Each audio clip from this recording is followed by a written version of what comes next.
Hey guys, what's up? It's Amanda. Welcome back to my channel, or welcome to my channel if you've never been here before. Today's video has been heavily requested and definitely long overdue. It is basically how to start budgeting from scratch completely.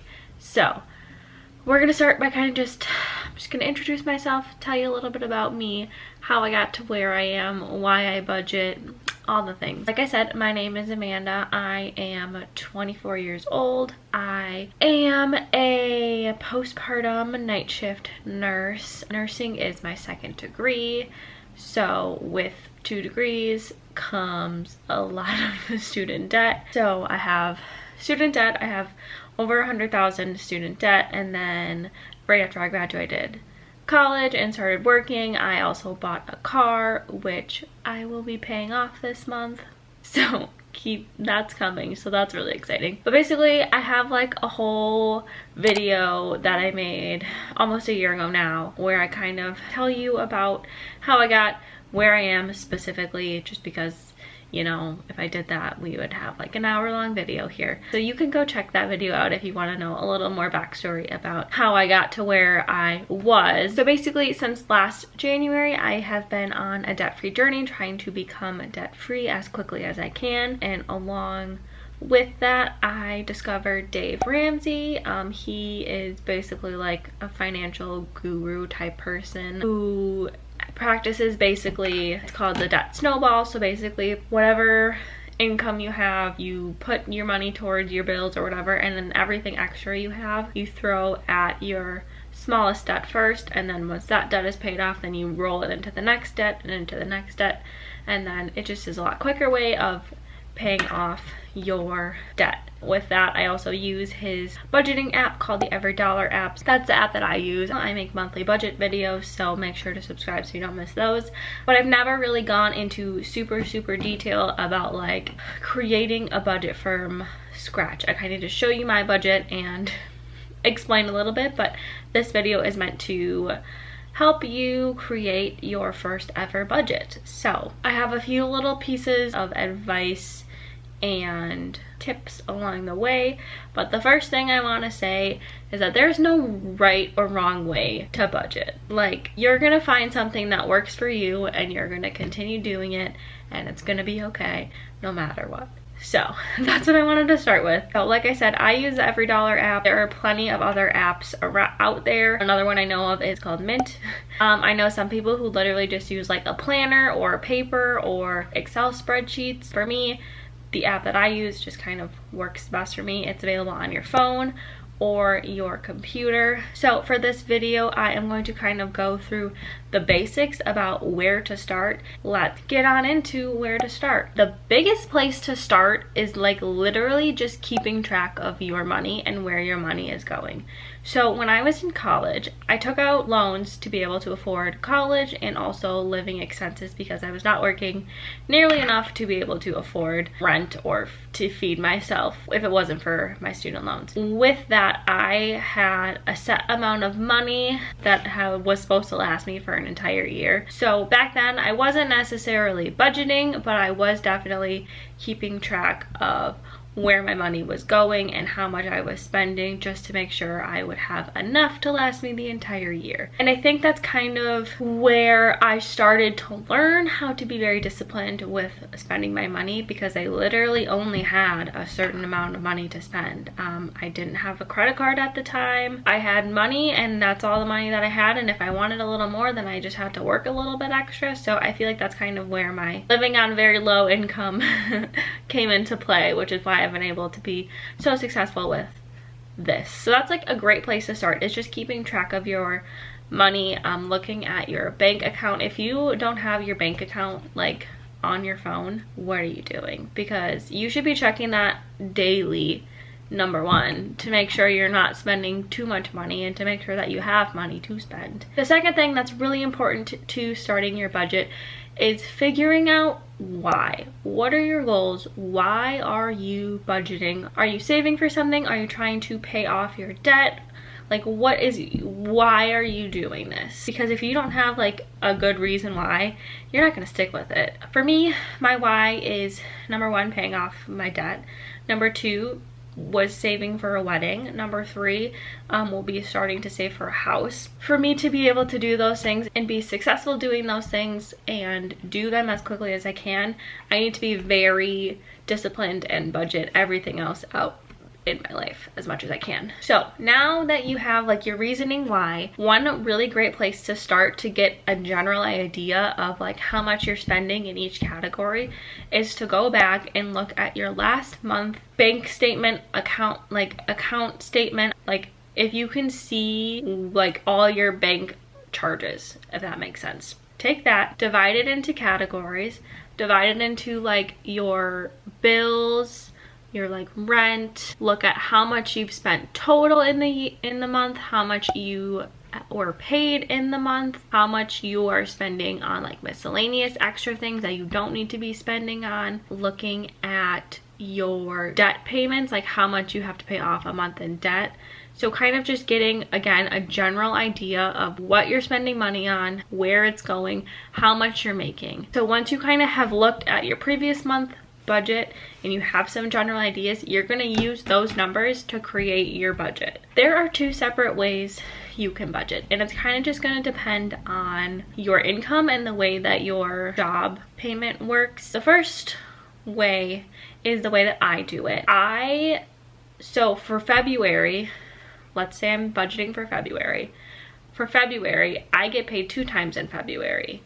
My job is very consistent with my hours. I always make pretty close to the same amount of money. If I pick up extra shifts, I like generally know how much I'm gonna make. So I can make a pretty close estimate of my income for February. But if you don't have like a salary position or very, very, very consistent hours, you're not gonna be able to do that and budget successfully. So if that's your case, if you don't really know how much you're going to make the next month, you are going to use your previous month income to budget for your next month. So with using your previous month budget, the next month you are only going to be able to spend and use the money that you've already made. Because if something happens where you don't get paid as much as you maybe thought you were going to get paid, you don't have to worry about that. Like you can just fall back on the previous month, the money you have already made. So this is just if you don't have very consistent work hours or pay or whatnot. I mean, a lot of people are going to be able to use the current month that they're in, that income. But if you can't, there's still options for you. Now, what you're gonna do is you're gonna take whatever your income is, whether you're using the month before or the current month, and you're gonna take that number and you are going to write down all the things you have to pay for.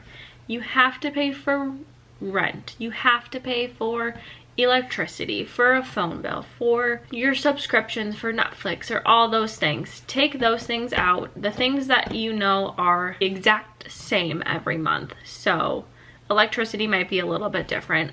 You're gonna probably have to estimate on that what you typically would spend in the month and kind of go from there, because that is kind of a variable number. So you're gonna take your income and you're gonna subtract all of your expenses that you have to pay every month. That also includes any debt payments you have, student loan, car payment, credit card payment, all the things. Next, you are going to take out your grocery bill. So I had a few questions about how do you know how much you're gonna spend a month on groceries. So again, we're gonna look back at what you were spending the previous month on groceries. Think to yourself, do I waste a lot of food? Do I eat out a lot? Could I be spending more money at the grocery store and less money eating out? Could I be spending less money at the grocery store and not throwing as much food out? So you're gonna take whatever you have been spending at the grocery store, maybe shave off a little bit. If you think that you're kind of spending too much at the grocery store, you're gonna take that money, and your goal is going to be to stay within that amount.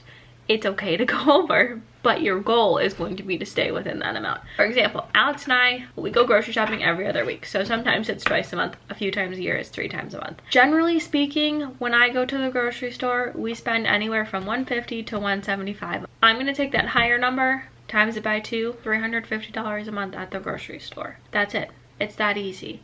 I'm pretty consistent on the foods that we buy. Meal prepping can be really helpful to stay within that budget, making sure you're planning out your meal and that you're gonna eat every single thing you buy, because I think that's something that we still struggle with, is being wasteful with food. The next step with creating your own budget is kind of the trickiest one. This is the miscellaneous or you category. Again, we're gonna go back to your previous month.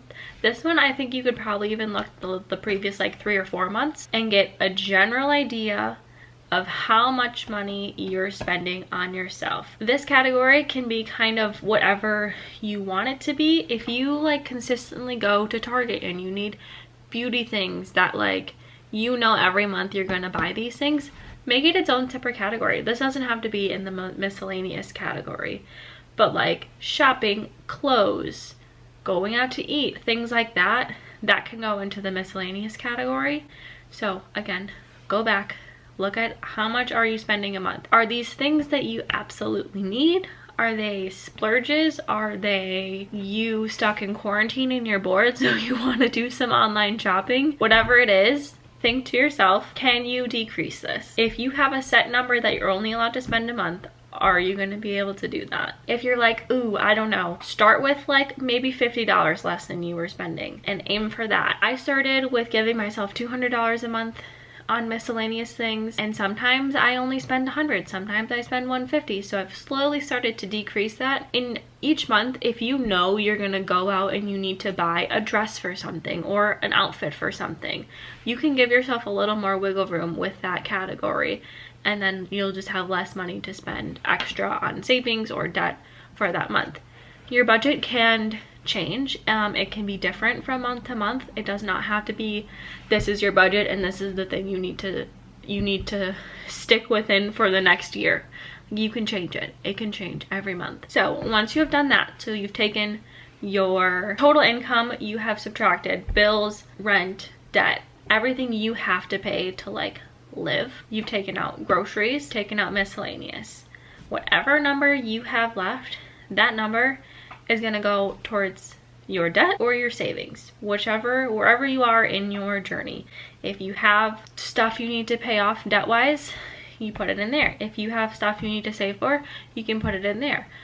If you have some for both, it's okay to do both. And I'm gonna kind of get into that in a little bit, how to like save for things. That is basically your budget. Then what you can do is in the next months, upcoming months, you take that budget, you reflect on how it went for you the previous month. If you did really well, stick with it. If you need to make adjustments, make adjustments. Like I said, this is not like this budget you need to follow for the rest of your life. It's a monthly budget. It's okay to make changes. Also, budgeting is a learning process. I think it took me a few months to like really get the hang of what I was doing and how to budget and holding myself accountable for the things I was spending.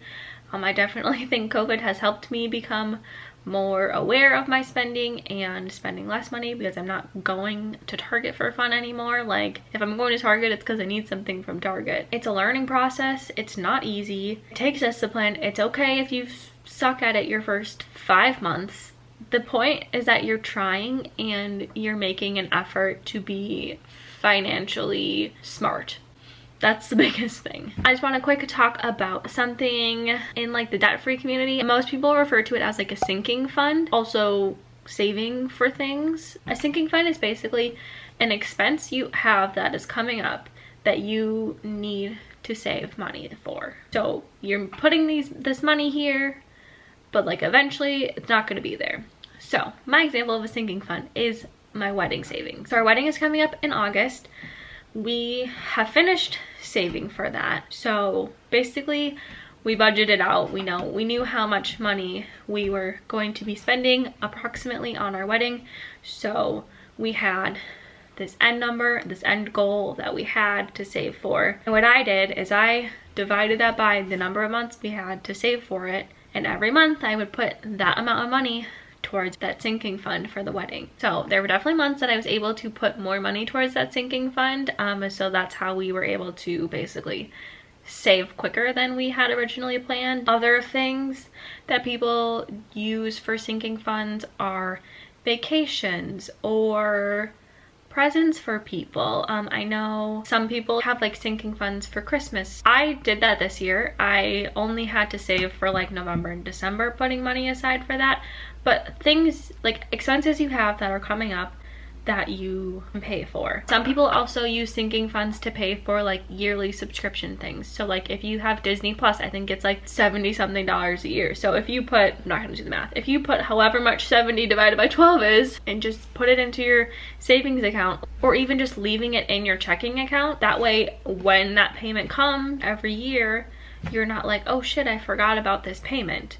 So there's definitely different ways to use sinking funds. There's definitely like a lot of videos out there specifically about sinking funds. I'm not going to go into too much detail about them because if you want me to, I guess I can. I'll make that a whole separate video, let me know. Basically, they're just like known expenses you have in the future that you need to save money for. That is basically how to budget. Let me know if you guys want like a specific tutorial on how to use like the EveryDollar app. It's pretty self-explanatory, but if you want me to do that, I totally will. I just figured because not everyone's going to use that, people can use whatever they want. I would make this video very broad, not specifically related to any specific budgeting app or program out there. But I did ask you guys if you had any questions for me on Instagram and YouTube.